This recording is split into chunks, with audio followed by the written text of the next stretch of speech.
Hoo-ah!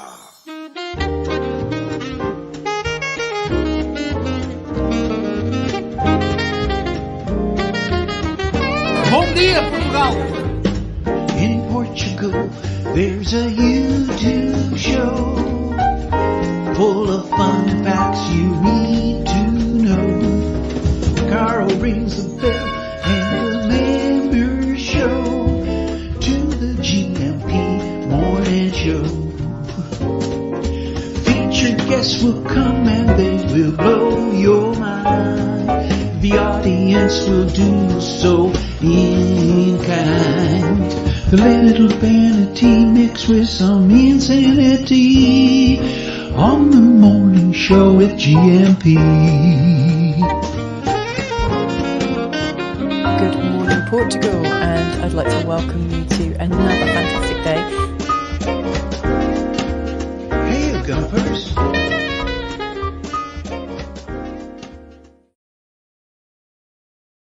Hola, bon dia, alegria. Munson here with the Good Morning Portugal show, live stream and podcast. How are you doing today? Hope you're well. This is a Chill Out Tuesday. Looking forward to taking it easy in the company of Aoife Brewster and Sarah Davie of Spartan FX. And I think we've got Diogo Lemos joining us as well. He of Portugal Decoded, the wonderful Substack that I discovered recently with news about Portugal. A news digest released every Friday morning by Diogo, which is very good, very comprehensive, to the point, 5-minute read.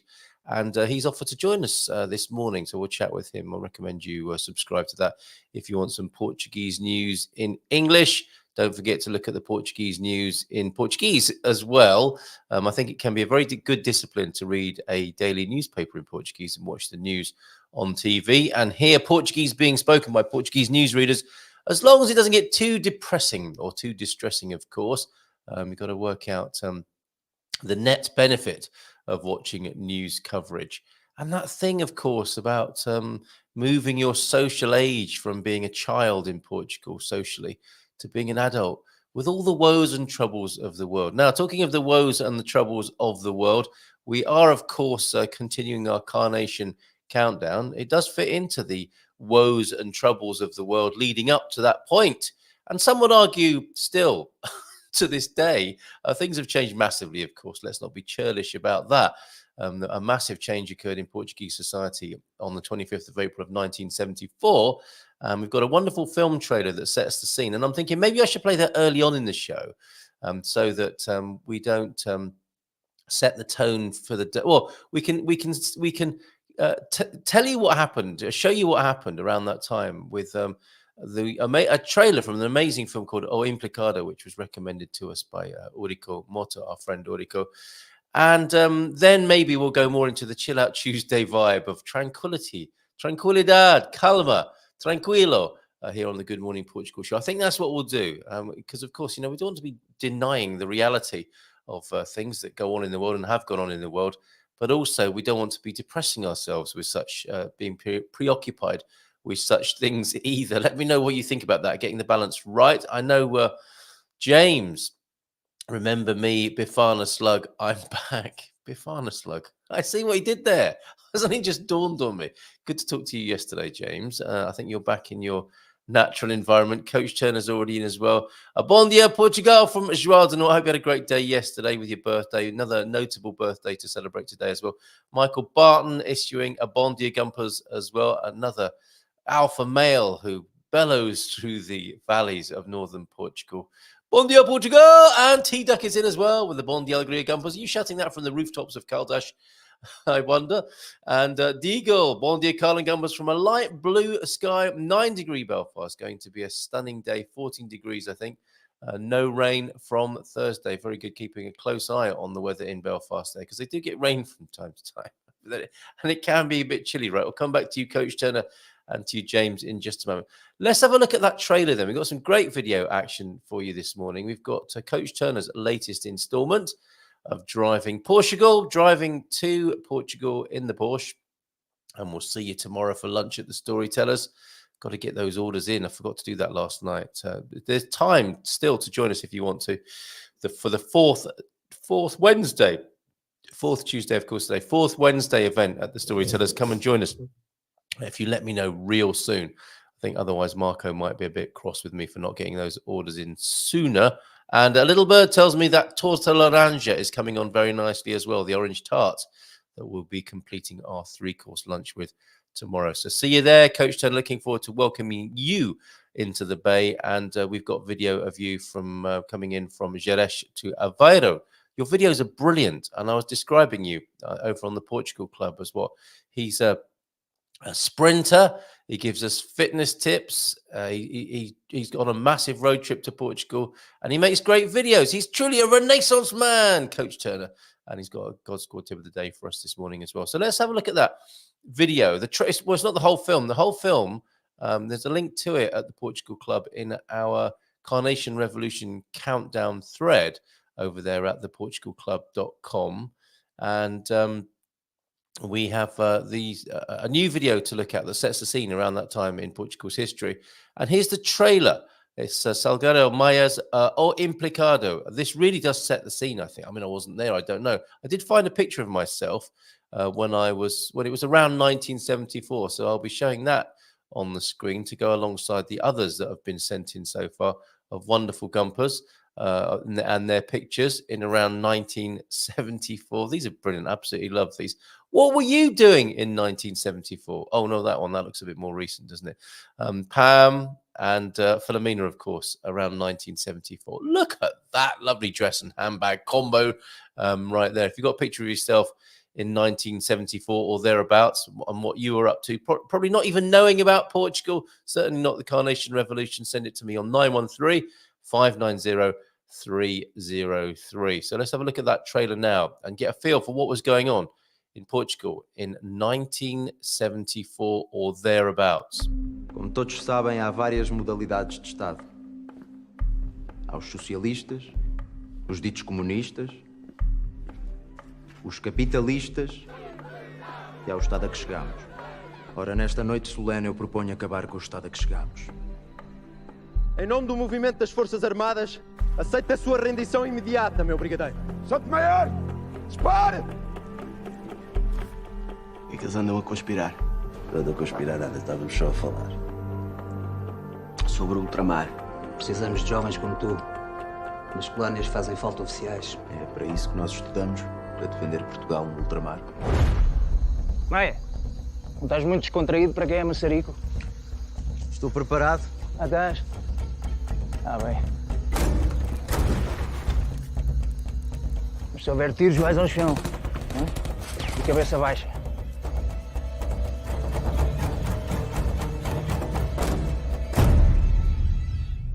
Quer alguma coisa? Só oferecer-lhe um presente? Não, obrigada. E eu posso oferecer-lhe um martini? Está com cara de quem precisa. Mas desde que eu te conheci, que a minha vida mudou.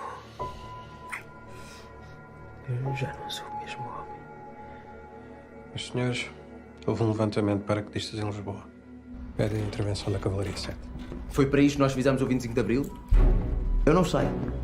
Eu não vou sair. Quer dizer, depois de 2 comissões em África, depois de ter sido a linha da frente desta merda, desta revolução, sou um implicado nisto. Isto vem de cima. Tu sabes que há pessoas que não gostam do teu Perda comportamento. merda! Vocês querem afastar-me da minha mulher e mandar-me para os Açores para apodrecer! Acabou esta merda agora! Saiam daqui! Neste momento temos a situação controlada. Temos a Força Aérea connosco. Temos os Chaimites da Cavalaria 7, as armas connosco. E o povo do capitão. É isso, rapaz viado. E temos o povo do nosso lado.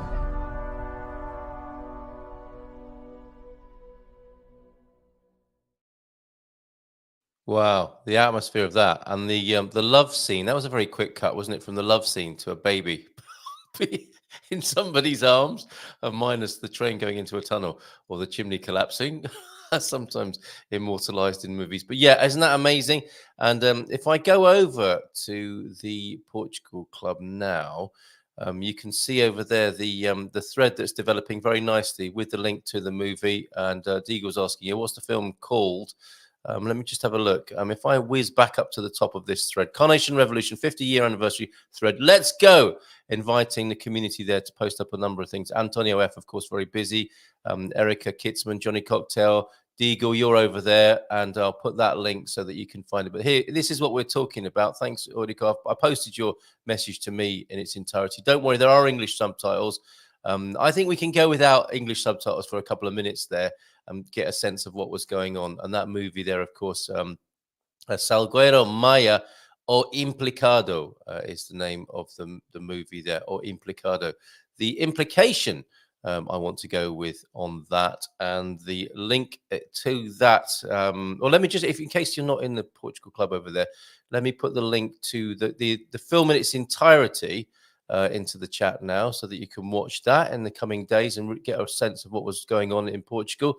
So the YouTube links in there into the movie, and that's the Portugal Club thread if you want to have a deep dive, as people keep on saying at the moment.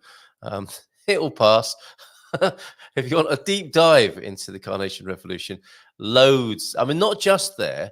If I go back up, if I shut that particular thread and I search for Carnation, for example, the search function on the Portugal Club is brilliant.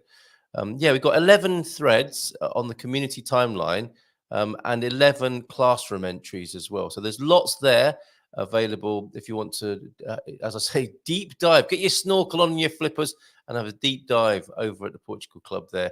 gmpvip.com is also another link URL that will take you there. Thank you, Aurico, for that. I'm looking forward to seeing that movie this week. I think what's going to happen on Thursday evening, I heard from Astrid yesterday that very wisely there isn't a Dream Team session this coming Thursday evening. For one thing, I'll be a bit squiffy because after this is the 7:30 webinar, Understanding the Real Estate Buying Process in Portugal. Some of you won't need this. You've already got the keys to your home and you've been there for some time now.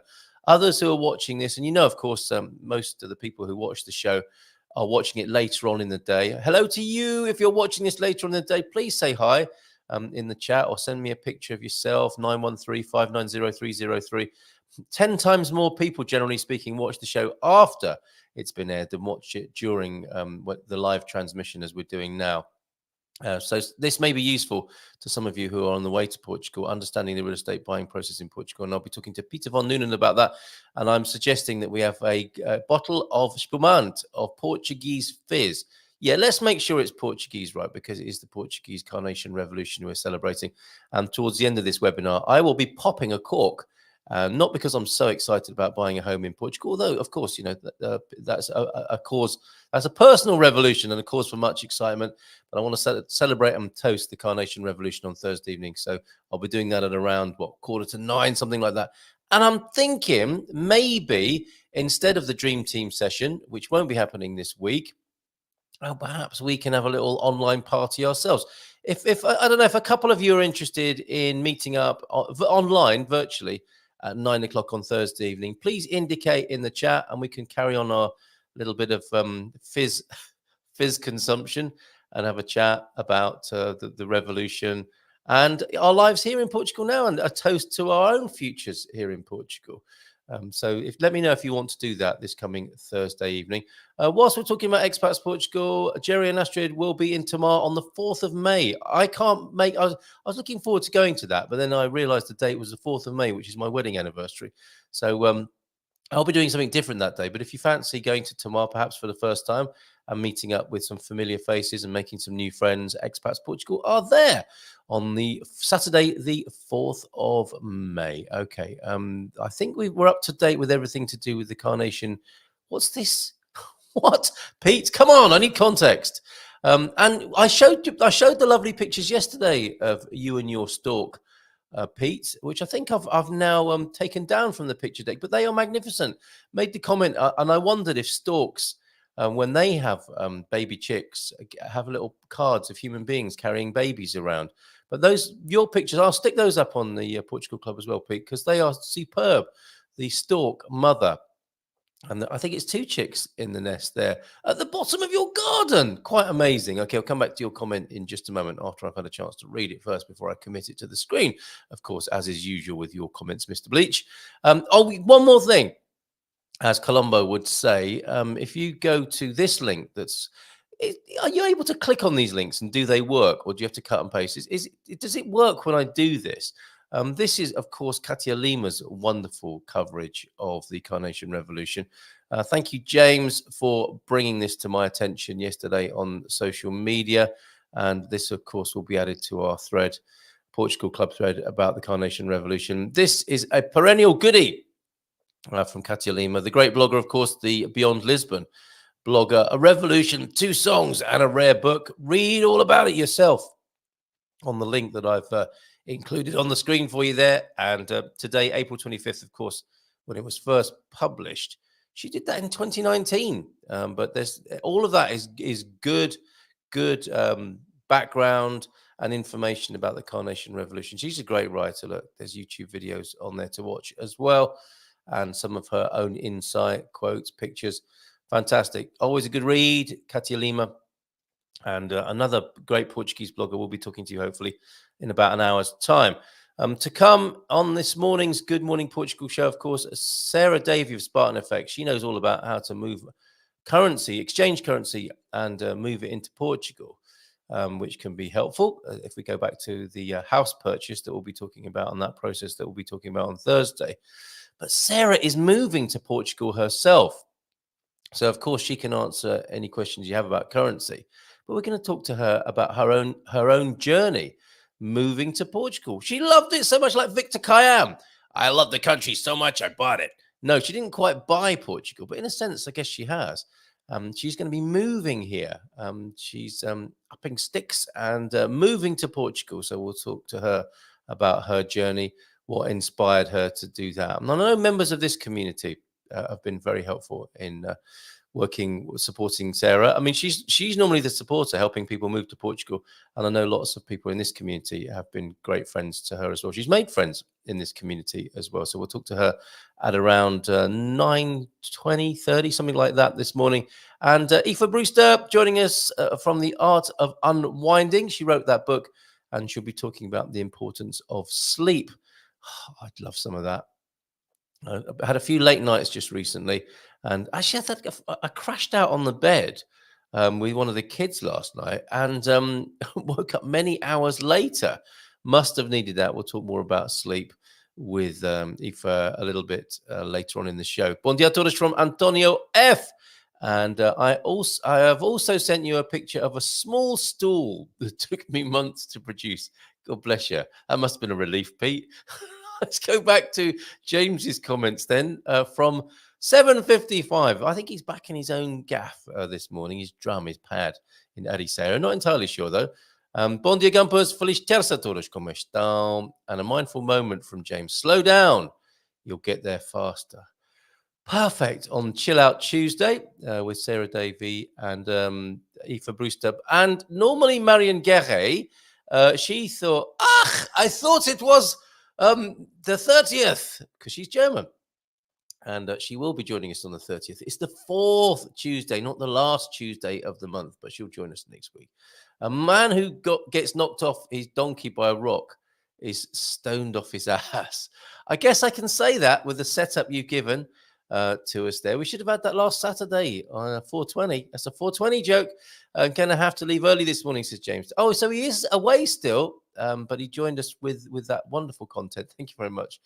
Here for a bit this morning. I wonder which bit he's here for this morning. We'll have a look at Coach Jenner's video in a moment. Let's hear his God Squad tip of the day first. Bon dia, fellow Gumpers. On our way to San Martino de Porto today. Yay! Having been in Aveiro, it's a truly wonderful city and one that's very liverable. We'll be back someday. Aveiro is fantastic. Posted a picture up last night of San Martino, and this is what you have to look forward to. A sky similar to this evening. I'm just trying to bring it onto my own screen for a moment. Yeah, I was down at the laundrette, living the dream, of course, here in San Martino de Porto, down at the laundrette. Best laundrette in the world, I have to say. Although the bar wasn't open, I was looking forward to a beer whilst the smalls were being attended to. Who doesn't like having a beer while their smalls are being attended to? I know I do. But Pedro's bar, Solution, was shut. So I went along to the San Martino Bistro and ordered Imperial, a little bit bigger. Imperials don't necessarily refer to the size, I'm guessing, because I had quite a big one yesterday. And as I came out, yes, I had a beer and then I came out. I'm a cheap date. It doesn't take much. And I walked out onto the promenade, onto the Marginal, and saw this, a sunset. It was a wonderful, wonderful evening last night, despite doing laundry. Look at this. Let me just take your comment off for a moment, Coach Turner. This is what you've got to look forward to. Perhaps a similar sky to that this evening. Isn't that beautiful? It looks slightly wonky, doesn't it? Because the shoreline is running up left to right. But the horizon, I can assure you, I always like to make sure my horizons are flat. We all have a flat horizon first thing. It gets a bit confusing otherwise, doesn't it? But there you go. San Martino de Porto in all its glory there. That awaits you, my friend, Mr. and Mrs. T. Let's have a look at your God Squad tip of the day then. As expected, as I suspected, after so much driving, my lower back is beginning to play up. You got to get that Renault Rafale. It gives you a massage. It was amazing being massaged whilst driving. Shouldn't that be against the law? Anyway, the Renault Rafale review to follow when I get around to it. Has anyone got around to it they can lend me? So his lower back's beginning to play up in spite of doing the exercises I mentioned last week. One contributory factor may be poor posture. Mrs. T took a photo of me yesterday, which was somewhat unflattering. To say I was standing badly would be an understatement. So I'm focusing on my posture today. Bum in, tummy in, and shoulders back, ladies. Very good. I catch myself, says James, in the reflection of shops sometimes when I'm walking past. Instant posture correction. As you see a Neanderthal walking down the street, dragging his knuckles down the road. So it's just so easy to let gravity pull everything down. Oh, I like that first thing in the morning. Bom dia, Gumpers. Bom dia, Portugal. Bom dia, Alegria, Gumpers. A lovely trio from Michael, João de Norte, and T-Duck there.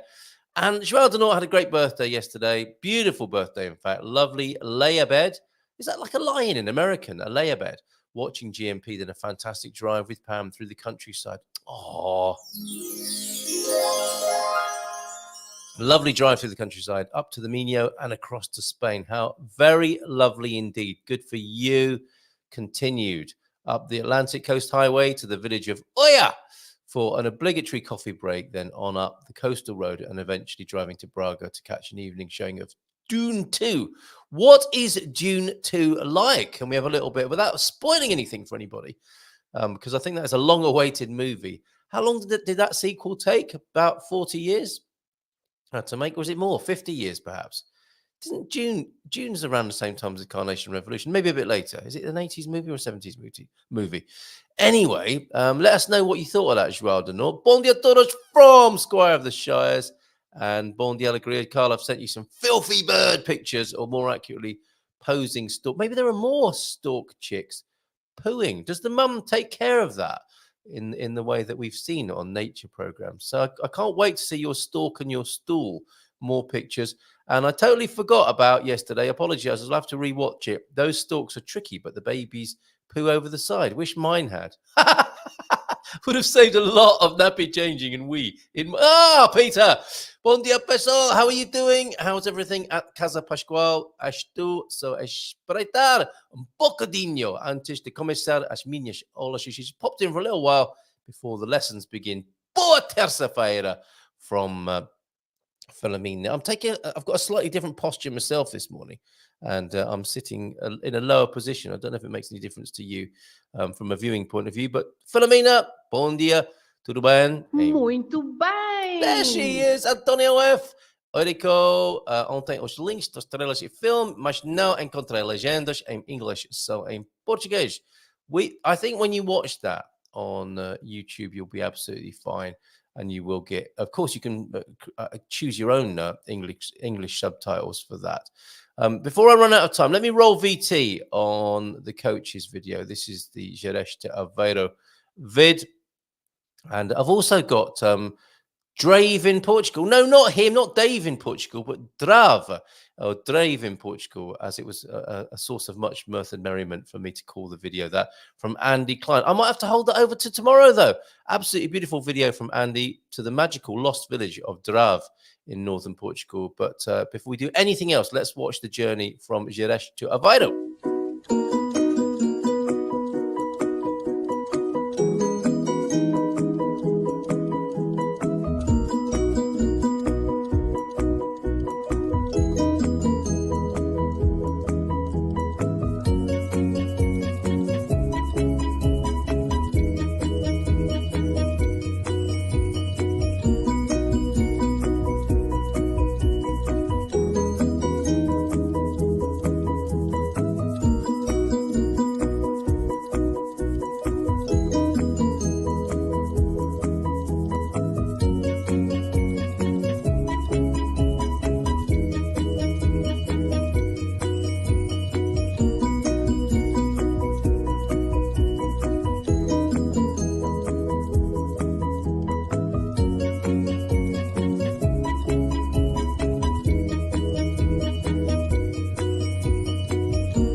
There it is. There's the nice blue Porsche of the Portugal video series, the road trip to Portugal with Coach Turner there. They're all going up on our YouTube channel as well.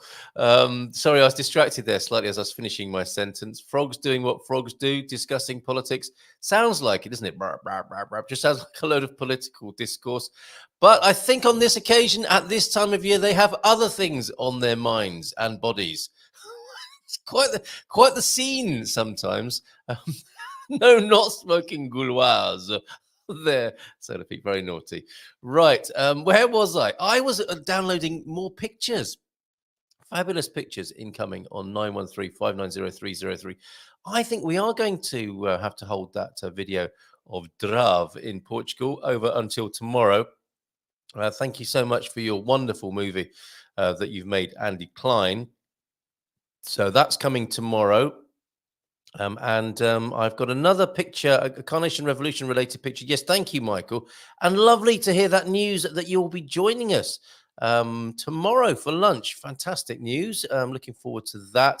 And your wonderful Carnation Revolution mural picture. Here we go. I found it now. Thank you very much for the reminder on that. And sometimes I do need reminding. We get a lot of correspondence on 913-590-303. This one sent in a little while ago. There, of course, 25 de Abril, a dove of peace, and that's a street mural in, I think that's in from Miranda de Corvo. Yeah, this is a mural in MDC celebrating the Carnation Revolution. It's called Abril em Miranda, and I'm reminded that I've not sent a message out yet to the 28-day Portuguese language and culture group. Great day yesterday. A lot of name calling in the group yesterday. Yeah, of course, como se chama, that sort of thing. It was a really nice little exchange, people asking or telling each other their names and asking each other names, and a nice lot of call and response in our WhatsApp group over there. So well done, everybody.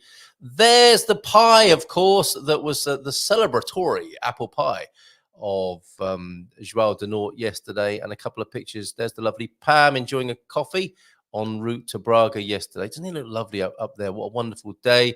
Good morning to you, Pam and John, and a lovely little harbour scene there as well. Thank you so much. 913-590-303. That is the lovely village of Oia, O-I-A, in Spain there. Isn't it lovely when you live in northern Portugal and you can just pop across the border like that? Absolutely superb. Thank you very much indeed. And a very happy birthday today to the great Garvo. I would love to wish a happy birthday to Gary Austin, who you can see center of the screen there. He, for the second time, he is going to be immortalized in the Portugal Resident this coming Thursday when it comes out in print, and I think it'll probably be online tomorrow, certainly sometime this week. He was our poster boy for the Portugal Wine Club, the Good Morning Portugal Wine Club, and there he is with brother Terence when they dressed up as Templar Knights for us for our tomorrow episode of an Englishman and an Irishman explore Portugal. And there, of course, the lovely Veronica, American in Portugal as well. Looking for the secret that I write about, as well as writing about our new film, I'm talking about the secret of Tamar that not everybody knows about. Aoife might know about it because she lives over that way, not far away in Alvaiazere, which is also mentioned in the movie as well, which you can see on our YouTube channel. And the Portugal Resident have very kindly put that up on their YouTube channel as well. So very happy birthday today. Significant one for the great Garvo. Lots of love to you, Gary. You were here right at the beginning of the Good Morning Portugal show, one of the very early supporters when we started out during the lockdown, and we thought it might be a good idea to do the Good Morning Portugal show. You were right there, and you were supporting us from very early on. So for a granddaddy, an elder of the Good Morning Portugal community, very many happy returns to you, my friend. Have a great day today, and look forward to seeing you soon, which we will be doing. Looking forward to that, mate. A bit of javelin, you and me. It's 3 minutes past 9. Sorry, I'm keeping her waiting. Let's give her a nice big round of applause. Oh no, she's ringing in. She's not phoning in sick. She doesn't do that sort of thing. She's a health lady. This is what we needed for Aoife. No, stop. Hold on a minute. Bear with me. We're going to be playing the right jingle at some point this morning. There it is. Aoife, good morning to you. The Art of Unwinding. We do with a bit of that after that little stressful jingle moment. How are you this morning? Tudo bem? Good morning, Carl. Are you well? Sim, tudo bem. Muito bem. Muito bem. Good to see you. Good to see you. And you want to talk about sleep this morning, which would be a great idea. I mean, it's so basic, isn't it? And we'll come to that because probably most people don't get enough, I suspect. I know I don't. But I'd like to set the scene a bit, if I may. You are, of course, the author of The Art of Unwinding, your fabulous book, which to me, I've reframed it, or I see it as in part as taking responsibility for your own health. And for me, this is on the agenda at the moment because saw a rather shocking video the other day on the Expats Everywhere channel talking about long-term care for people in Portugal.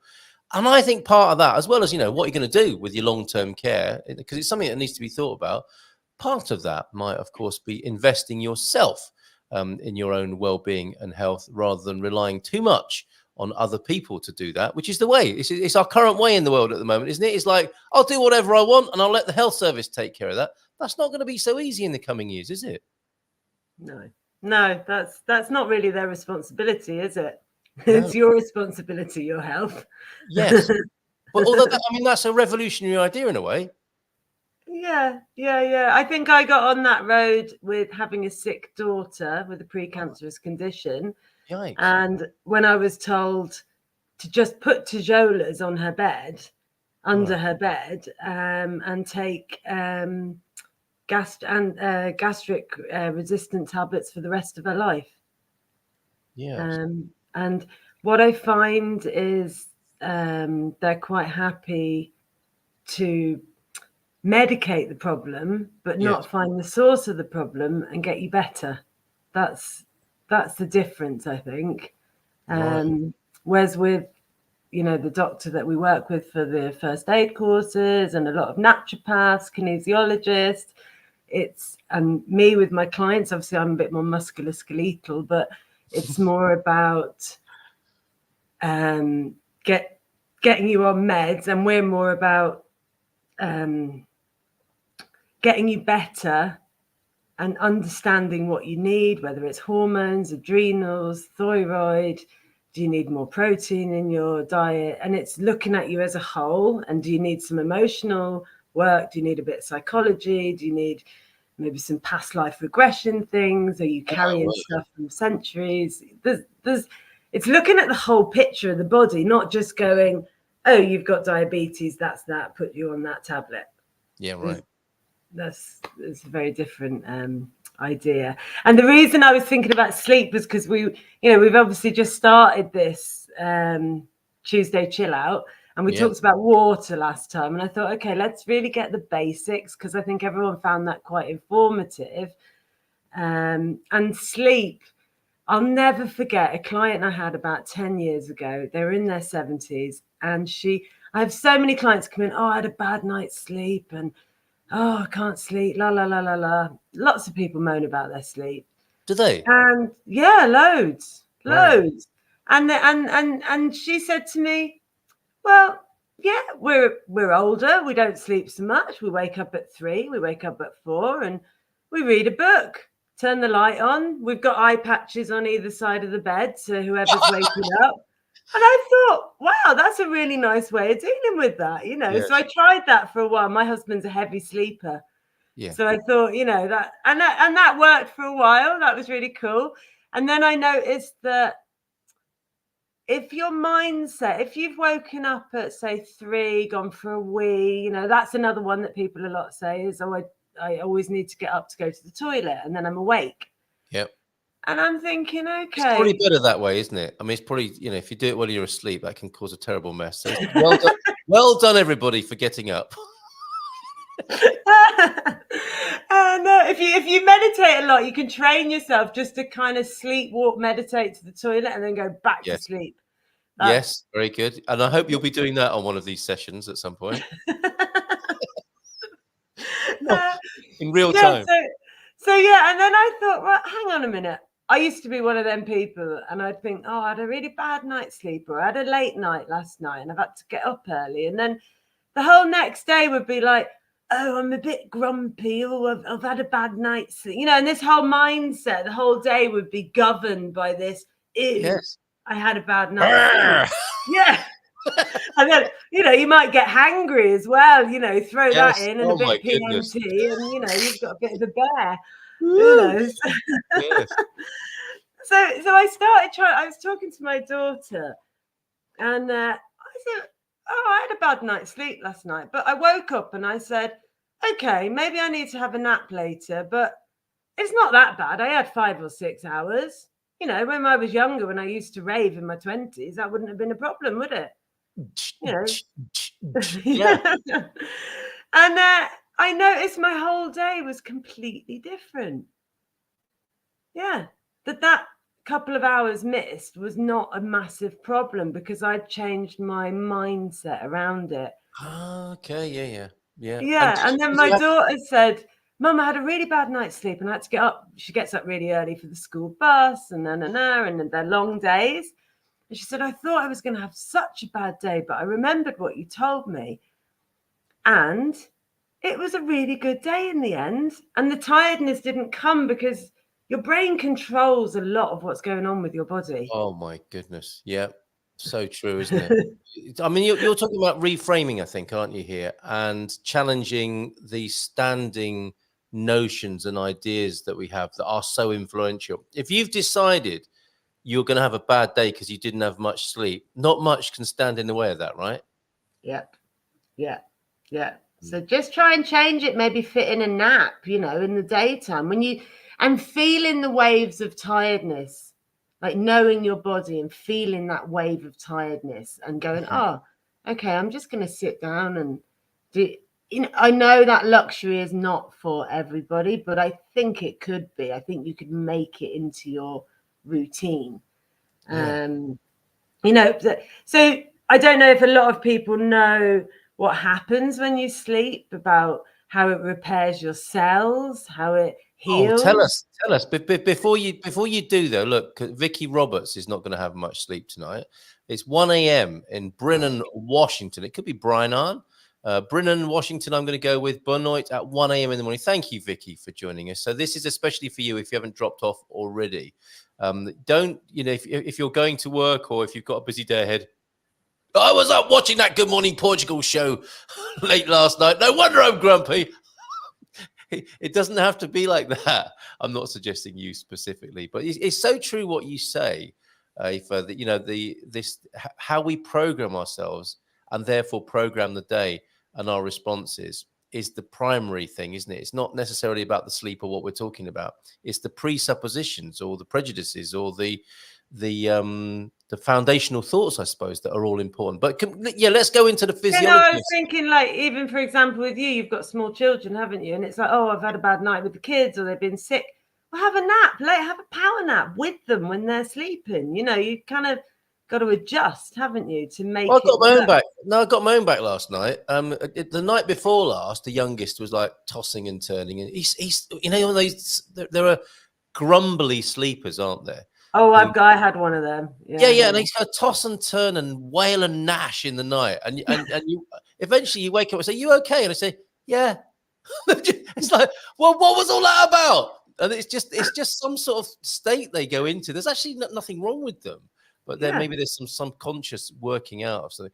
But last night, I really busy and at times grumpy day yesterday. I got myself worked up in quite the lather at times. And I had a dizzy spell as I lay down with my youngest.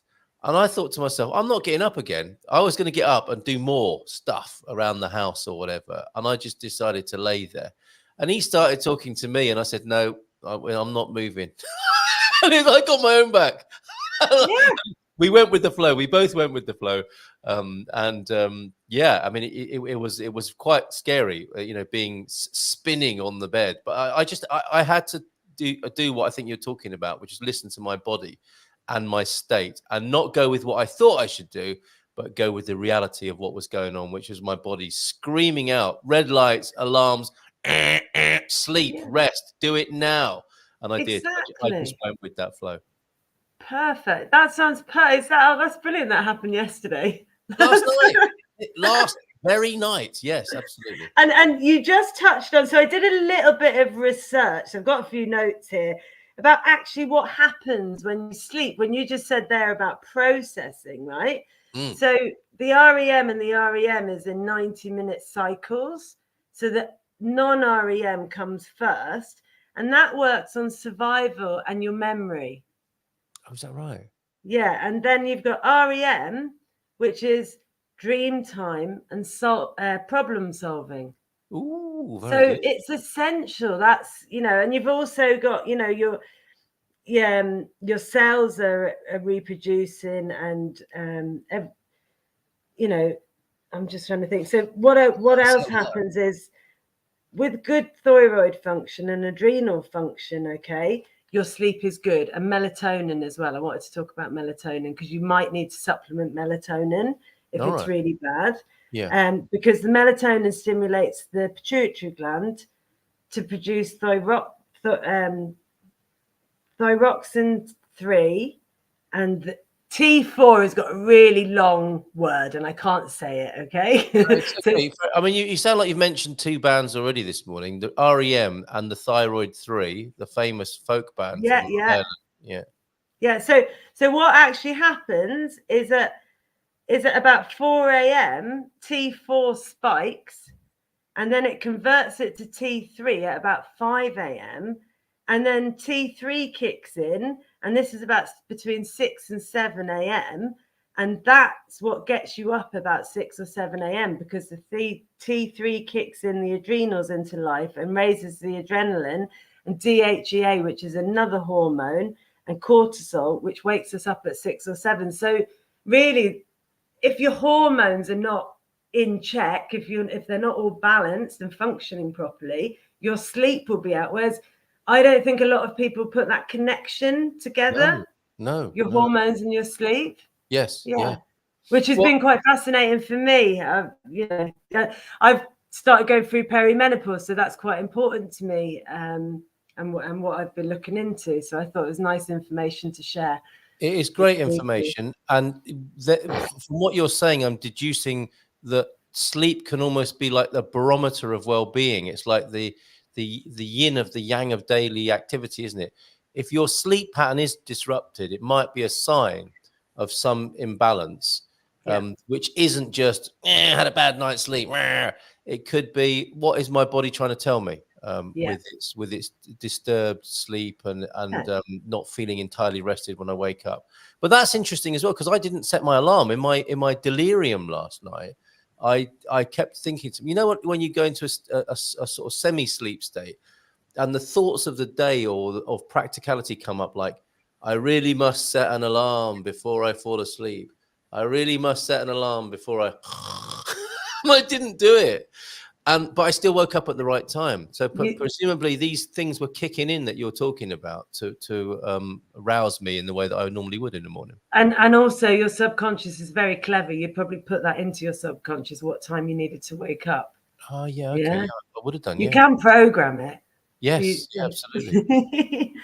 So, yeah. And then I would say, like, so yeah, that I've got a few nice little rhymes from a few so from Benjamin Franklin: early to bed, early to rise makes a man healthy, wealthy, and wise. Okay. Yes. So, well you said. know, they knew this such a long time ago. There's another guy, Thomas Dekker, from 1572 to 1632. Sleep is the golden chain that ties health to our health and our bodies together.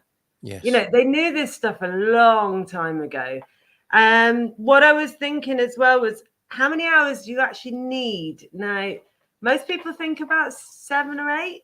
Yeah. Really, in the winter, you need about 9 hours sleep. Seriously? Yeah. Wow. Yeah. Okay. That's for a really healthy body. Yeah. And that's just so your mitochondria, all your energy, your battery cells can reproduce. And like I said, the pituitary, the thyroid, the adrenals, just so they can all repair and heal in the sleep time. And processing stuff in the brain, like I said, the memories and problem solving, survival, it's all going on in your sleep. So things that I was going to say is what should people do? That's kind of what people want to know, isn't it? Okay, we've given them these conversations tend to be how many hours, don't they? But I'm sure there's more to it once you start scratching the surface, because comfort and the luxury of sleep, realizing how important it is because of all the things you've said, means it should be much more than, you know, like how some people eat. It's like, I've got to eat now. I'll just stuff my face with some food. Sleep can be like that as well, can't it? It's like, I need to get my head down so that I'm ready to start again in a few hours. I think we run the risk, don't we? If we don't do these things mindfully or thoughtfully, we rob ourselves of the value. So it's a true same with eating, isn't it? We can make eating a beautiful ritual and an energizing and nourishing one. And I'm sure the same is true of sleep. I mean, given that we spend so much time sleeping, it doesn't make sense for humans to be resentful about that. It might make sense to own it completely and like have a lovely ritual of going to bed and a lovely bed to sleep in, and you know, make it a luxurious and beautiful experience rather than just a begrudging, I've got to sleep, otherwise I get grumpy. It's like, I've got to sleep because my body loves it and needs it, right? Exactly. It's like change your thought around it. This is what I need. It's like taking a tablet from the doctor. I need to take this. I need to do this, or else I'm not going to be healthy. Yes. It's not a luxury. It's a necessity. Yes. To a healthy lifestyle, you know. Yeah. Other things I would like to say would be your circadian rhythm. So I'm a bit of a night bird, so I struggle with this. I like staying up late. I don't know if I got it. That's the problem. That's the problem, isn't it? Yeah. But I have started, we alternate the dog walks and the school runs. And at the moment I'm doing the school run, which means we leave at 6:50. And being tired at night, keeping yourself super busy, going out streaming, actually feeling that real tiredness about 9:30, maybe 10 o'clock. If you feel that wave of tiredness, you've got to go with it, because what we were talking about, the 90-minute cycles. So you might miss it, and then you'll probably get the other one at about just before 12. You might get that one. Oh, what? And catch another sort of thermal. A Here we wave. go. Yes. Yeah, exactly. Have a coffee to go with that last wave and stay up another 3 hours. So it really interesting things, because I know you've got to go and you've got other people coming on. So what people need to do is identify what's disturbing their sleep. That's, is it pain? Have they got a pain condition that they can go and see someone and have a treatment? Is it inflammation, where they need to reduce their inflammation?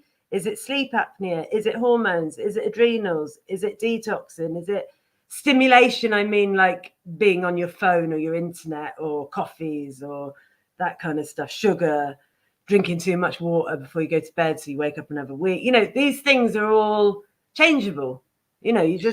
And it's about getting to know your body and knowing what works for you and what doesn't. Another really important thing is blackout curtains, shutters, whatever it is you have, but make it dark. In Portugal, we've got those, generally speaking, haven't we? Got the shutters to come down. Yeah, and use them. If you can have the shutters on with the window open, then you've got the air coming in as well. So that's even more healthy. Yeah. And mosquitoes through the little cracks. Watch out for those little so-and-sos. Yeah. Mozzie blind on. Because that's the thing, isn't it? For people who are making their way to Portugal, sometimes the 2 or 3 o'clock in the morning mosquito knockout, where everybody has to wake up because the lights have gone on and people are throwing pillows at the ceiling, splattering. I mean, and each time you splatter a mosquito, you're thinking, okay, is it gonna be full of blood, and am I gonna have to touch up the paintwork tomorrow? Which is a bad thing, because that means tomorrow night you're also going to be itchy. Or look, I've splattered him and he's got no blood in him. That's fantastic. I got him before he got me. That is something you have to deal with in Portugal. You're very welcome to that extra bit of value there. Sorry, I interrupted you. No, it's fine. So blackout rooms is really important. So what happens is, part of my research was, as soon as your body, your brain, or your skin feels light coming through, your body will stop producing the melatonin it needs to sleep. Oh my! Because it goes, it's daytime, I need to get up. Why would I want to produce melatonin? Oh, right. Okay, so the darker you can make and longer periods of darkness you can have, the more beneficial melatonin you're going to be creating for yourself. Yeah. So natural, Room temperature, because your body drops. So making sure your room temperature is nice. Some people might just need a hot water bottle to warm up their feet. Just make yourself cozy, because you're going to drop. Or the opposite. Because whenever I go to sleep with socks on, I regret it. I wake up because in fact, I want to include Sarah in this sleep conversation. She's nodding away in the background. I think she might find this useful. Let's give her a nice big round of applause and bring her onto the screen. Sorry, I wasn't thinking of you because I was talking about my socks, Sarah. That was a bad connection that was made. I just saw you behind the scenes and thought you might want to be in on this conversation. How are you doing? I'm good, thank you. Really Excellent. Well. Weather's not great, but here it's nice in Portugal. That's all that matters. Yes. How are you sleeping at the moment, if I may ask? I'm not sleeping very well at the moment. I think probably too much going on in my head, but the comments that you've said so far, I agree with. When I was growing up, I always had sort of blackout curtains. But I feel like the problem with that is because I was used to that. Now it's a struggle wherever I go where it's light. So I have an eye mask. Do you? Very good. Sarah's up to speed here. Excellent. Okay, so carry on, Aoife. This is great this morning. Thank you so much. Another thing, so I recommend people use magnesium spray, but that's when they get cramps on their muscles, because I work with muscles and bones. But if your sleep has been disturbed, it could be worth trying magnesium glycinate. It's citrate for your muscles. It's glycinate for your sleep. Worth giving it a try for 10 days. You've got no harm in it. And a good quality one, not just one from, I don't know, a supermarket. Yeah, rubbish supermarket. Two for the price of one. When health foods are sold 2 for the price of 1, it's probably not very highly concentrated, and you need both. And you should have bought a good one in the first place. Okay, this is fantastic this morning, taking us into well, deep diving into sleep. I think it's fair to use the phrase deep diving because that's what we might be doing with sleep if it's done correctly. What else have you got for us? It's really important. What you said, Sarah, about when you were a kid is actually there's more important for kids. So, Carl, make sure all your kids' rooms are all blacked out. It's really important for them to get their sleep because they will wake up with the light as soon as possible. Yes. So don't be worried about taking a melatonin supplement because it does decrease with age. Yes. You know, people go, oh, I don't, you know, talking about the bigger health picture, I get a lot of people say to me, you know, well, I eat really well. And I go, yeah, but the apple you're eating today is not the same apple your grandma gave you 50 years ago, is it? Hopefully not. Oh, I see what you mean. Yeah, it's just like, okay, that's absolutely fine. But actually, you need to supplement nowadays. Yeah, that's the world we're in at the moment. Okay, hold on right there, because I am one of those people that thinks I don't need supplements. I eat really well. Would you say that supplementation is important as you get older? I think so, for the quality of life and to prevent disease. Yeah. Okay. Yeah. As we were talking about before, people are different, Carl. Carl, you know, I don't. No. In the fact that maybe you were fed really well as a child. Yeah. Maybe you've got stronger genes than some people. Yeah. Maybe you don't it's not a same for everybody. It never is. Fair enough. No, but you're absolutely right to make the point. And it's like sleep, isn't it? What you think about it is not necessarily the truth about it, is it? If I just think to myself, I think it probably helps to have a good thought about it, but that doesn't necessarily reflect the physical reality, does it? Just because I think that doesn't mean it's true. We live in the age, don't we, where just because people think things, it doesn't make them true. Yeah, I do have a little belief, like, you know, when someone comes in, they go, oh, I think that pain is here. I will generally listen to them because it's your body and you should know your body a little bit better than me. So I would imagine you might be a person that doesn't need to supplement too much. Right. But there's someone like myself who I was brought up in rural Ireland on white bread and butter. Yeah, lots and lots of milk, but actually it was unpasteurized, so that's actually quite good. Yes. I partied a lot for about 10 years. Yes. And I think I've suffered myself for my later years. Yeah. So that's fair enough. And that's the thing, isn't it? Is to actually understand on each individual basis and not to do this X, Y, or Z because that's what you're supposed to do. You got to find out for yourself, haven't you? Yeah. Get in tune with your body, find out what's going on. Try different things as well. People go, I tried that. Oh, I've tried everything. And it's like, have you really tried everything? Yeah, I met that person. Yeah. So in sleep, really probably finish off a little bit with in sleep, your brain is cleaning up your brain toxins, which I think is really obviously there could be a relation to dementia and slight prevention of the quick progression of dementia. Okay. There's not much science on that, but you know, sleep. Valerian is a nice natural supplement people could take, but obviously all sort of things like that help you sleep are only a short term. Yes. Really short term, just for a few days if you've got yourself into quite a bad situation, like you said, with a busy brain. Yes, I remember the first time I drank, what's it called? Dr. Stewart, is it? Who used to do those Valerian tea bags. I found those very useful in my late 20s, I think. I mean, it smells like old socks, going back to old socks again. Valerian is really quite a strange aroma. But my goodness, just a simple tea bag with a few Valerian herbs in is quite effective. Yeah. Another thing, CBD can be useful. Oh, yes. All the rage at the moment. Yeah. CBD as well. Yeah. Very good.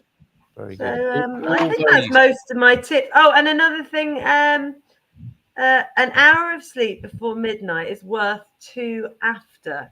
My dad used to say that. Yeah. As he was sat in the chair at 3 o'clock in the afternoon, having an hour of sleep worth 2. Yes.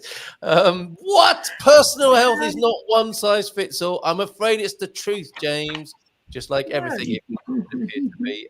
We've got other people join us since we were talking. Sarah will talk to you in a moment about your amazing news and moving to Portugal. That's fantastic that you're going to be doing that and talking more about that this morning. Happy birthday to Gary Austin. Thank you for all my birthday people. Gary, happy birthday, because Carl, sorry to interrupt, he's another fellow Taurian. I'm a Taurian.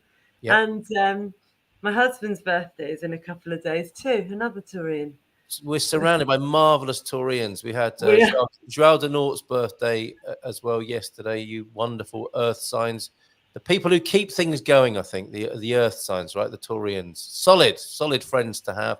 Felicia Vasalio, Gary from Squire of the Shires as well. Hit that like button. Antonio is urging you to do that. Why do I feel tired? So a few comments about sleep then. Why do I feel tired to go to bed and then my thoughts race for hours? There's something to relate to. I think that's connected. Sarah's nodding. I think this is connected to I've not been sleeping well the last 2 nights. I think having rehearsals until 11 p.m. is having an effect. Right, Aoife, so if someone thinks, oh, I'm so tired, I must go to bed, and like an hour passes, and then finally you're ready to go to bed, and you put your head down on a pillow, and then it's like the psycho music starts up, and all the thoughts of the day are suddenly present in your head. What to do in that situation? Focus on your breathing. Just bring back to your breathing. Yes. Yeah, and it might go on a while. And I would say then at that point, because this is about the brain training as well.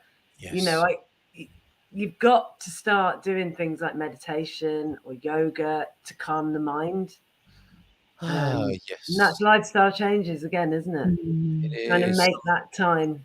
Absolutely, yeah. But you're suggesting some at the same maybe time. Try magnesium. You know, I don't know their health situation. Maybe get some CBD. Try the blackout room. Try the temperature. Try changing what you eat, when you drink it.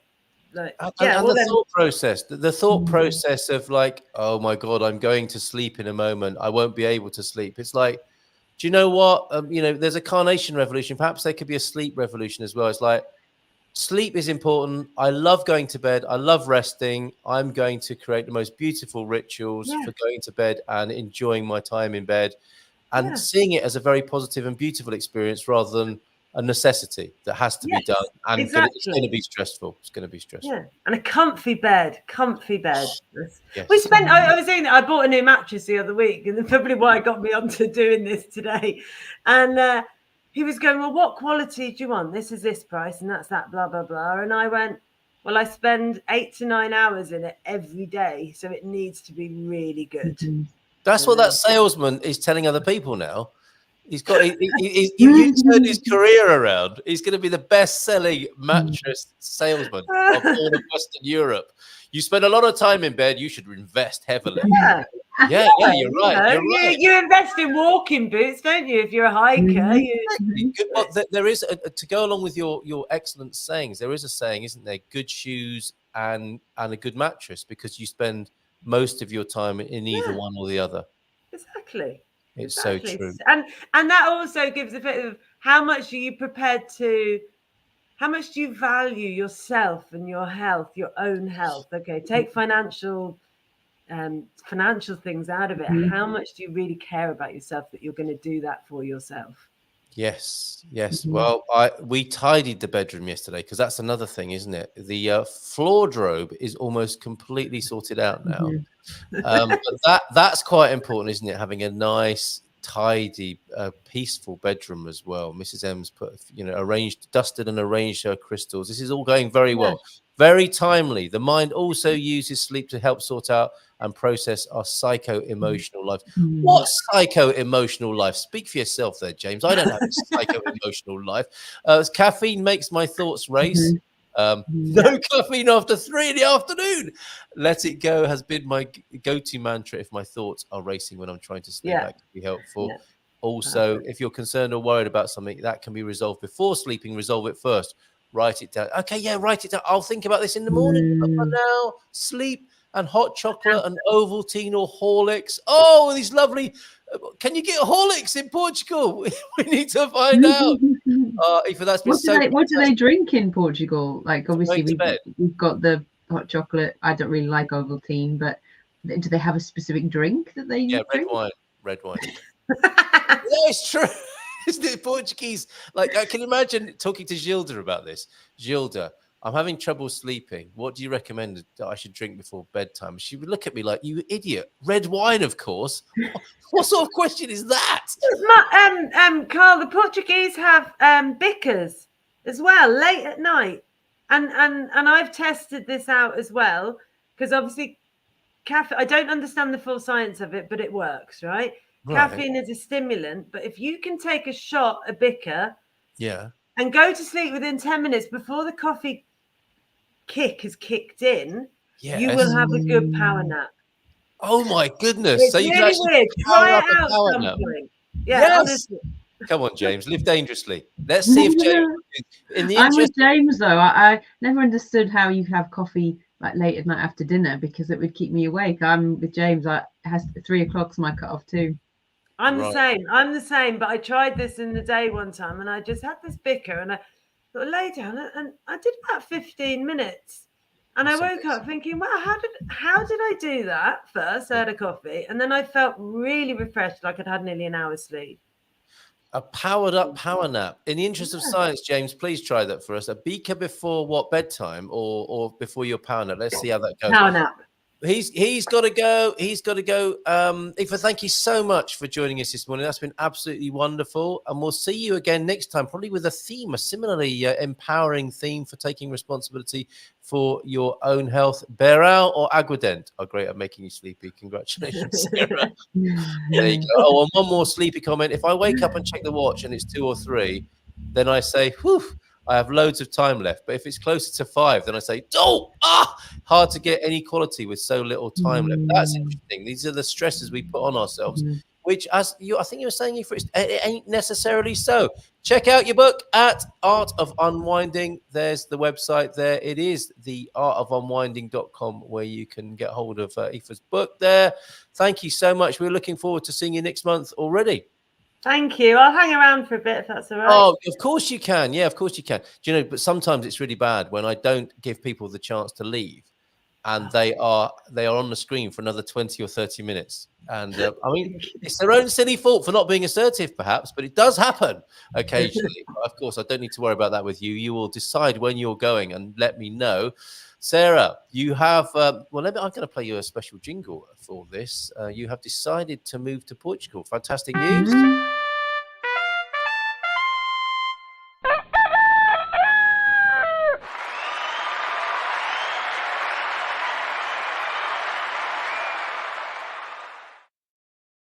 Perhaps celebrating one of the biggest Portuguese milestones there. What made you do it? I mean, this is a terrible place. I blame all of you personally. That's good. Lots of people do. Just form an orderly queue. Well, I come on here and other shows, and everyone wants to move to Portugal. They keep telling me how great it is, why they're wanting to move. Obviously you're there. Then when I come out, everyone's like, well, when are you moving? So I think subliminally you're planting the seed, and now I'm like, where? Why am I not moving? Excellent. Our plan has worked, clearly. So here you are on your... When did you decide? I decided really, I was thinking about end of last year, but I started to apply really sort of, I think, beginning of February. Fantastic. Look, you're already getting a benvinda from Sarah. And how has the process been? Because this is interesting. You're the helper normally, and you've had to reach out to others to help you, haven't you? Including your own colleagues as well. Yeah, Steve's on speed dial. He probably regrets that though. Yeah, Mr. Flack. So how has the process been so that you can tell other Brits how it is? I think a mixture. I think overall it's moved quicker than I thought it would. Okay. You know, it's really hard to plan because you don't know what time frames are going to be. But I found it's just suddenly moved quicker than I thought it would, which is fantastic. But yes, I can imagine when people are trying to plan things, and depending on your situation, you know, whether you've got a house to sell, things like that, obviously it makes it a little bit more difficult. But I think that's the thing we talk about, people doing research early. There is really no harm because you just don't know how quickly things are going to move. Yes. So the more you do research, if that happens to you, you're ready to go. What has been interesting is that even though I'm on your show and I listen to a lot of the experts and I'm listening to it all the time, and I'm taking it in. Now that I'm in the process, all of a sudden I don't know, all that information's forgotten. It's sort of like, well, what's next? What do I need to be doing next? You know, it's sort of, you take in information, but again, it's not generic, but it's everybody's situation is different. So I think that's another reason why it is important. I've turned to the experts as well, just to make sure I'm doing it right, make sure I don't make any mistakes. And as I said, sometimes, you know, the information I've taken in, is that relevant specifically for me, and making sure. So I have been speaking obviously a lot to the experts that we know.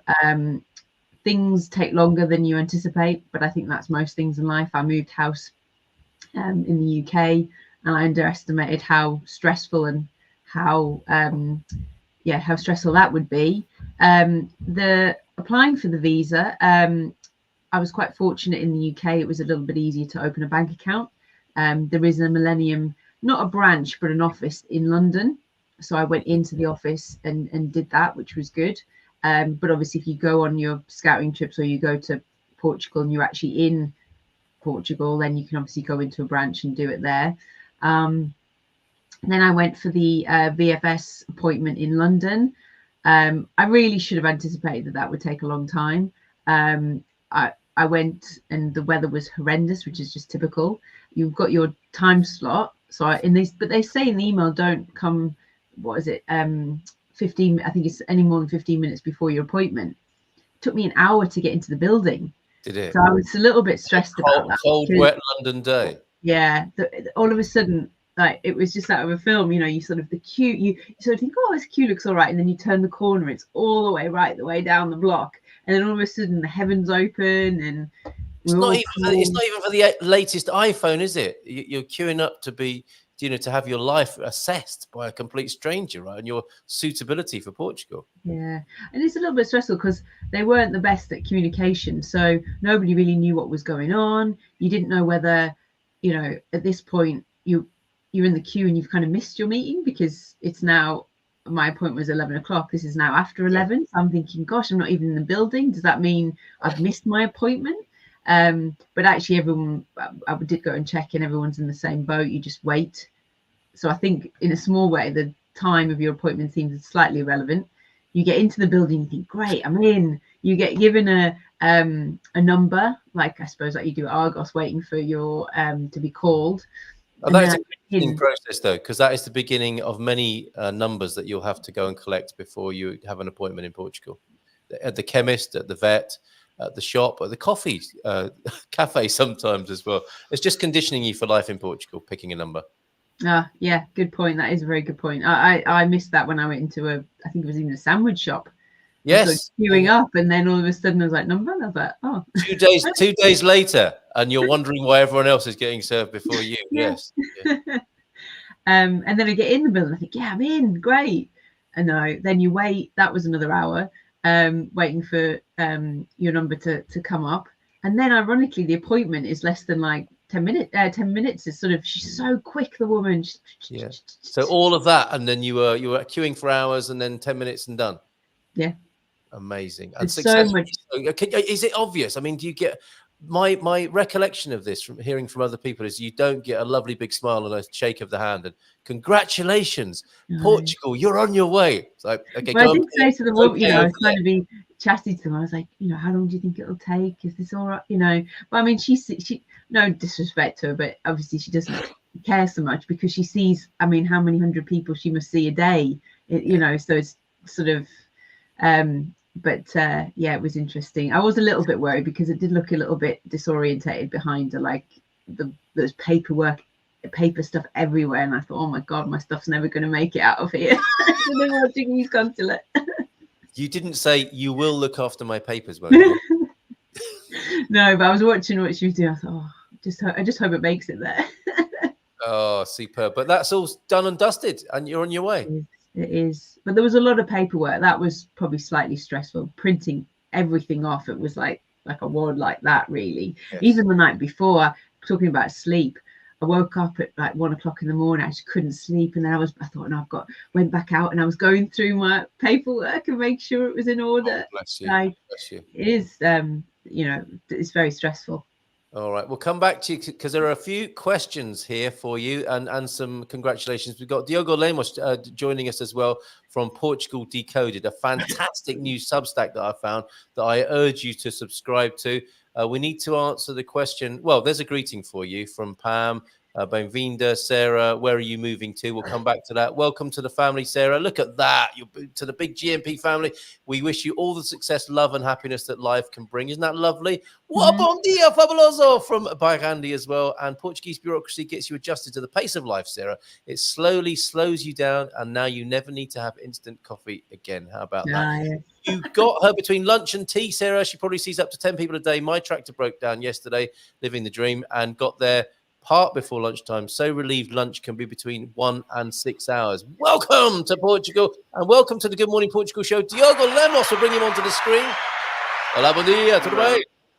Bom dia. Good morning. How are you? We're great. We're just celebrating Sarah's good news that she's moving to Portugal. Aoife's been here for a while. Muito prazer. Good to meet you, Diogo. Thanks for joining us this morning. You are the founder, as it says on the screen there, of Portugal Decoded. I was delighted to find this. What a fantastic project. Could you tell us a bit more about it? Thank you. And thank you for having me on. Oh, we've lost your sound. As soon as you started talking there, we've lost your sound. Have you muted yourself? You've decoded. No, we can't hear you. What a shame. That was the big build-up. It's like a cliffhanger now, isn't it? It's like we're all sort of anticipating. I'll tell you what, Diogo, why don't you rejoin? Try refreshing and rejoining, and we'll see how long we can make the sound last for next time. Okay, so see you in just a moment. Right, let's bring it. Just Portugal Decoded is awesome. I will share it on the screen with you now. It's a Substack. I don't know how many of you receive your information on Substack, but here it is. And of course, his Friday briefing from last week was happy 50th birthday, Portuguese democracy. Absolutely love this. It comes out on a Friday, and it's a news briefing that you can read in about 5 minutes. And you can top up on the Portuguese news in English on a Friday. That was where I picked up on the story about the logo. Which of these do you prefer? This is the Portuguese government rebranding itself. Top left is the one that cost 75 grand apparently and I think it can be a bit unfair because of course these processes are costly, but sometimes a little bit disappointing as the government found out. That's the bottom right is the one they've already got, and they wanted to rebrand and represent the Portuguese government, and that's what was arrived at, top left. Which one do you prefer, Sarah? I prefer the original. You're not alone. Aoife, what about you? Yeah, me too. Much better, and saves a lot of money as well. Saved another 75 grand. Let's bring Diogo back onto the screen. Can we hear you now, Diogo? No, we can't. I can't bear it. Oh, let's dear. try. Wait. Let's try. You're fine. We can hear you now. We can hear you now. Can you hear me now? Yes, that's Can working. you hear me? That's working? Trooper. Yes, absolutely. Spot on. Great. Yeah, okay. Sometimes all right, excellent. With the headphones it works. Okay. I don't know what happened there, but we're glad to be hearing you now. And we're just taking a look at one of your recent Substacks, the controversy around the new logo, which is quite funny in many ways. It doesn't take much for people who like to do a bit of woke bashing to bring that into the conversation.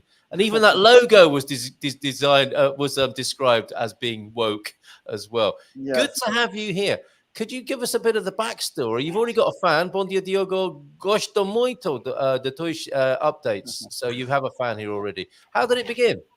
Thank you very much.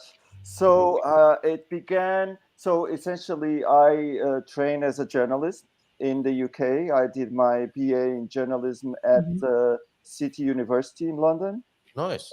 And then I've always been interested in politics. So I ended up doing a PhD in political science in the US. Wow. I came back in 2018, and I've been doing a whole sort of different things in and around politics. And at the end of last year, I decided to leave that and try to start a new project, which is essentially Portugal Decoded. And the idea, I came up with this idea because I'm a subscriber of several newspapers abroad, newsletters. Politico is a Brussels-based newspaper, and they have really good newsletters on European politics. And they come out, they're daily, they come out every day, and they have like a sum up of the main stories in Europe. And so I came up with the idea, what if I did something similar about Portugal for people that perhaps don't read Portuguese or don't have enough time to read the news every day, and they just want to catch up on the main stories. And so I decided to give it a try, and so far it's been going quite well. Good. I'm so glad for you, and I would urge everybody here to subscribe to it. It's a lovely, quick read. Obviously, very well written and well researched. You clearly know what you're doing, and so thank you for providing the service. And we have you here with us this morning to talk about the Carnation Revolution. If people have questions about the Carnation Revolution, about Portuguese politics, Sarah, you might be interested. I mean, Aoife, you've been in for a while, but still, Portuguese politics is a bit of a can of worms. There's always something new to learn, isn't there, about it? And we've just had I was just about to say we had the revolution. The revolution was 50 years ago, but there's been a small revolution in the parliament just recently with the election. What did you make of that result, Diogo? Well, it's, in a way, it's quite ironic that at the time when we're celebrating the 50th anniversary of our revolution, that in which Portugal transitioned from a dictatorship to a democracy, we are for the first time witnessing a rise of the far right politically. And so the far right party Chega, which was founded only in 2019, so 5 years ago, now has broken the two-party system in Portugal and is coming up with a strong third place in the last March elections. And so there's a prospect, at least, that they can rise even further, and perhaps even become the second largest party in Portugal. So that gives it a whole different meaning to this anniversary of the Carnation Revolution. It does, doesn't it? And on that note, a question I ask Portuguese people, and interestingly, you're part Portuguese, part Greek, is that right? No, Portuguese. 100%. Oh, okay. Sorry. Why have I got a Greek connection of some kind? Well, I have Greek friends, and I love Greece. It's a beautiful country. Oh, well, I mean, fair enough. But that's not enough for, to be thought of as part Greek. I don't know why that was. I don't know why I thought that. I thought I'm going to sack my researcher, which is actually myself. But that was a really bad. I mean, that's the sort of mistake as a journalist you would definitely not like to make, right? I don't know why I thought that, but forgive me. So 100% Portuguese. How, as a Portuguese person, do you suggest to us foreigners we celebrate on Thursday evening? I'm going to go for a bit of fizz myself, Aoife Brewster. How do you think it should be marked with respect and with joy as well, of course, because it was an amazing moment in Portuguese history? Yeah. Well, I think if you are around Lisbon and Porto, definitely there will be a lot of free celebrations. In both cities, there will be a live concert and show on the evening of the 24th of April. Mm-hmm. And then on the 25th, there's a parade in both cities. So anyone can participate. So that's really, I mean, a great atmosphere, and I myself will participate in the parade in Lisbon. Okay. So if you are elsewhere, say in the Algarve or in Braga in the north, or there will be events all around the country, exhibitions, shows, concerts. So it's just a question of checking with the town hall. I'm sure there will be something going on.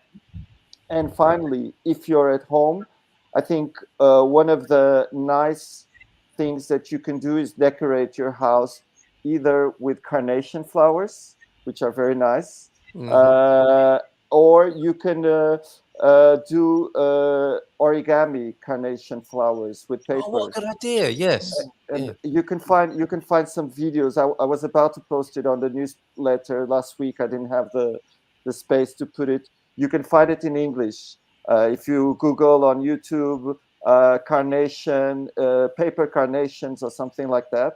You What a can lovely find idea. a video, and they're very nice and easy. Very good, Diogo. Thank you for that. What a great suggestion. So, if Sarah, do you have any questions for our Portuguese political mastermind here? You are now our go-to guy, Diogo, for Portuguese politics. Okay. Are there any questions about the Carnation Revolution, about politics that have always been on your mind? You're quite new to the culture, Sarah. You might have a question or two. Aoife, what about you?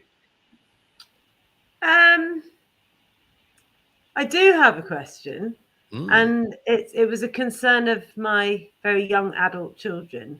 As Shega were gaining, my daughter rang me, and she's 20, and she went, "Mum, it could be really bad for us because we're foreigners." Right. I don't know. I don't understand that. Maybe you can shed some light on that. What a great question, and especially poignant, put by a young. These are kids who've grown up in Portugal, but feel foreign.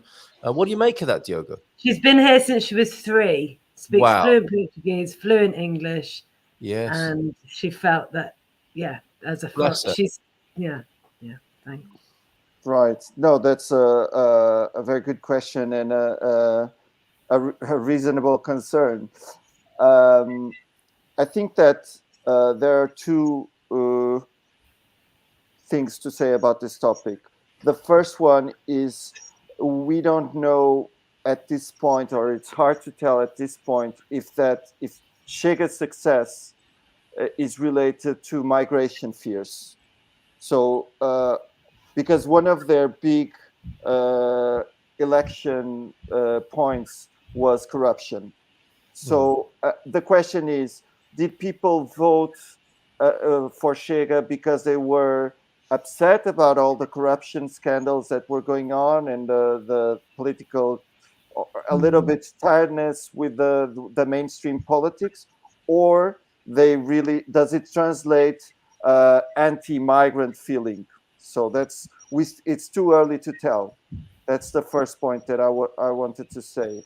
The second point I would say is that they do have some in the past made some anti-migrant statements, but usually those anti-migrant statements are more racist, and they turn towards certain communities, especially the Roma community, the Gypsies, which have been for centuries in Portugal. So they themselves don't consider themselves migrants. They're Portuguese. They've been here for generations.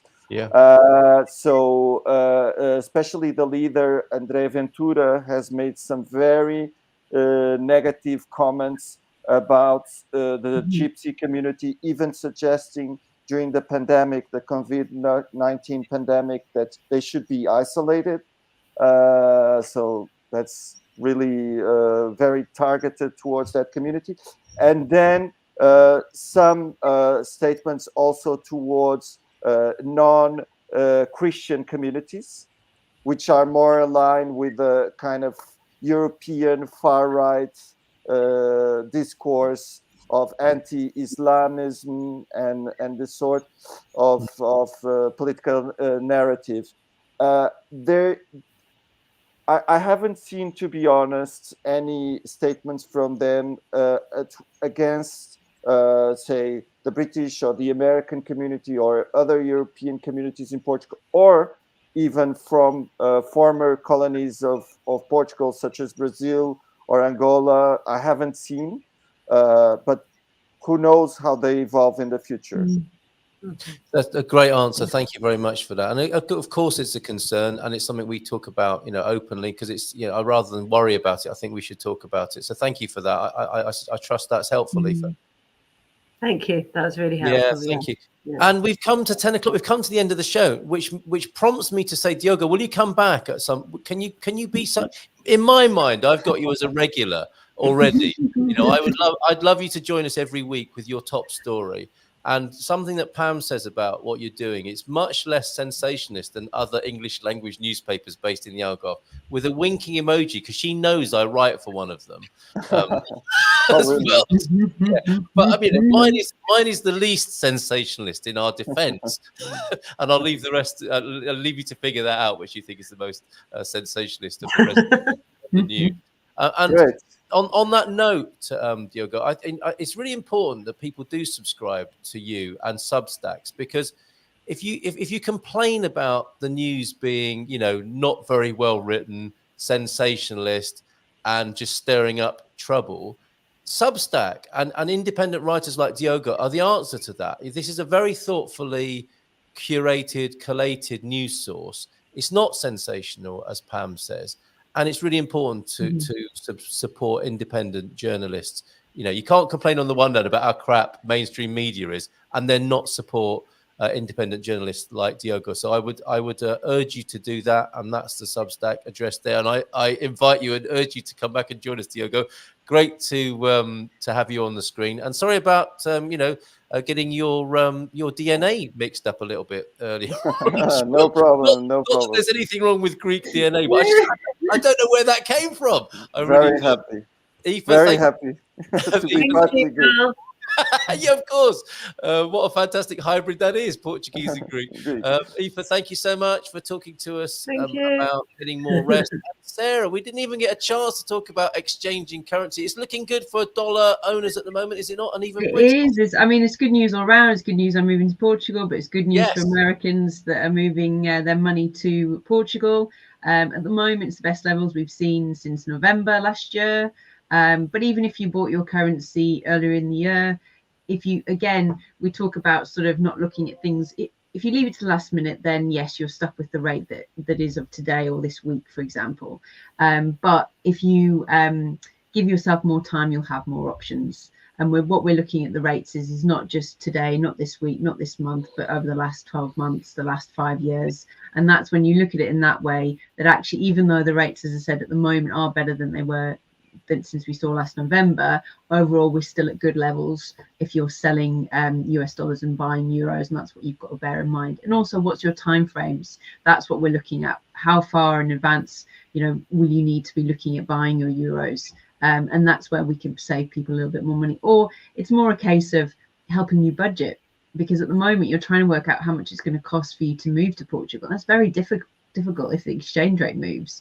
Your pricing, whether it be eventually buying property or just moving some savings or just paying for lawyer fees, everything, all of a sudden your bills will go up another couple of hundred, couple of thousand, maybe more, because the exchange rates move. So that's really what we're trying to help people do. Yeah, we'd much rather be spending that money on Portuguese wine and food than losing it in the exchange rate. So if you want to get in touch with Sarah and open an account, or even just to send her an email saying, "Great news, Sarah! See you soon in Portugal." GMP. Well, I do have a question. I've got. I'm going to the Portuguese consulate in London on Wednesday, because I've now got to collect my visa. They attach it to your passport. Yeah. People that have done it, how long does it take? Oh, okay. So you can, if they want to send you and give you a bit of help at gmp@spartaneffects.co.uk, I'm sure the company won't mind, because it's in many ways your move to Portugal is official business as well, isn't it? You'll be here closer to clients on the Iberian Peninsula as well. Yes. So I'm moving to just outside of Lisbon, between Lisbon and Cascais. You've already got a place. Fantastic. What? And you in Estoril? Yeah, we're a bit close to Estoril. Very good. Excellent. And James Bond territory. Good for you.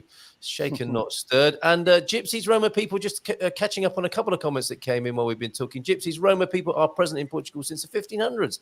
Despite the ever-present discrimination, some were praised and awarded for their part in the War of Restoration, 1640 to 1668. And Shager commenting on this: when mainstream politics fails, and it has, I think there should be a comma there, the inevitable happens. I think there's some truth in that as well. It's a protest vote, but we can't get into that right now. Diogo, I think you wanted to add something. Yeah, may I just say something to Sarah? Take in mind that on Wednesday is a holiday in Portugal, so maybe check with the consulate if they're open.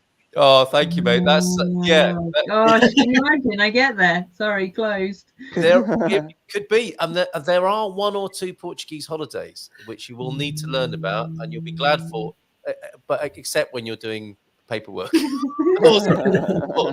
Okay, all of you, thank you. Muito prazer, Diogo. Thank you, and see you. Até próxima. I hope to be able to say you. And Aoife, thank you, and Sarah. Great news. All the very best. And we'll see you all tomorrow on Ask Anything or Say Anything about Portugal Wednesday. Take care. Have a great day, everybody. Ciao, ciao. And bye for now. Where's my outro? Here it is. Yes, let's go and have a coffee, shall we?